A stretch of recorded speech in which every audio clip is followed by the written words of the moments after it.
തലശ്ശേരി മേഖലയിൽ വീശിയടിച്ച മിന്നൽ ചുഴലിയിൽ government general ആശുപത്രിയിൽ വ്യാപക നാശനഷ്ടം. പല കെട്ടിടങ്ങളുടെയും മുകളിൽ പാകിയ ആസ്ബറ്റോസ് ഷീറ്റുകൾ തകർന്നു.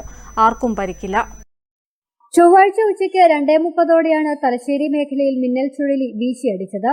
കാറ്റിൽ തലശ്ശേരി ഗവൺമെന്റ് ജനറൽ ആശുപത്രിയിൽ വ്യാപക നാശനഷ്ടമാണ് ഉണ്ടായത്. കുട്ടികളുടെ വാർഡ്, ഓപ്പറേഷൻ തിയേറ്റർ സമുച്ചയം, ബ്ലഡ് ബാങ്ക് എന്നിവയ്ക്ക് മുകളിലെ ഷീറ്റുകൾ കാറ്റിൽ നിലംപതിച്ചു. വലിയ ശബ്ദം കേട്ടതോടെ പുറത്തുണ്ടായിരുന്ന ആൾക്കാർ ഓടിമാറിയതിനാൽ പരിക്കേൽക്കാതെ രക്ഷപ്പെട്ടു. നമ്മള് ഒരു മിനിറ്റും കൂടി കാറ്റടിച്ചില്ലെങ്കിൽ എല്ലാം അമർന്നു പോകും. എങ്ങനെയാന്ന് വെച്ചാൽ പെട്ടെന്ന് 1 മിനിറ്റ് 1/2 സെക്കൻഡ് കൊണ്ടാ വന്നു. ഇതെല്ലാം പാടി. പിന്നെ ഡയാലിസ് ചെയ്യുന്ന കൂട്ടറിന്റെ അകത്തല്ലേ ഉള്ളു. അവരെ വിചാരിച്ചിട്ടാണ് അതിനേക്കാളും അപ്പുറത്തെ പോയി. കാഷ്വാലിറ്റിക്ക് സമീപത്തെ ബോട്ടിൽ ബൂത്ത് കാറ്റിൽ പറന്നു നീങ്ങി. ജവഹർഘട്ടിലെ മരങ്ങൾ പലതും കാറ്റിൽ മുറിഞ്ഞ് മോർച്ചറിക്ക് സമീപത്തെ കെട്ടിടത്തിലേക്ക് വീണു. നഗരസഭാ ചെയർപേഴ്സൺ KM ജമുന റാണി, നഗരസഭാ അധികൃതർ ഉൾപ്പെടെയുള്ളവർ സ്ഥലം സന്ദർശിച്ചു.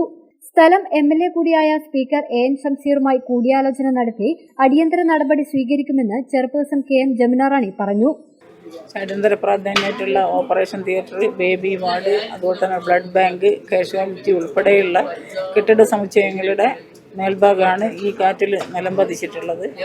അടിയന്തരമായിട്ട് ചെയ്യേണ്ട ചില കാര്യങ്ങളുണ്ട്. അപ്പോൾ അത് ഏതായാലും HMC ആയിട്ട് ആലോചിച്ചിട്ട് കാര്യങ്ങൾ വളരെ പെട്ടെന്ന് തന്നെ അതിൻ്റെ പുനരുദ്ധാരണ പ്രവർത്തനങ്ങൾ ചെയ്യാനുള്ള ഒരു നടപടിയായിട്ട് മുന്നോട്ട് പോവുകയാണ്. താൽക്കാലികമായിട്ട് ചെയ്യാനുള്ള പ്രവർത്തനങ്ങൾക്ക് വേണ്ടി നഗരസഭയുടെ എഞ്ചിനീയറിംഗ് വിഭാഗം അതിൻ്റെ നേതൃത്വം വഹിക്കുന്നുണ്ട്. ഇത്തരം കാര്യങ്ങളാണ് ഈ ഒരു അവസരത്തിൽ പറയാനുള്ളത്. News bureau, Thalassery.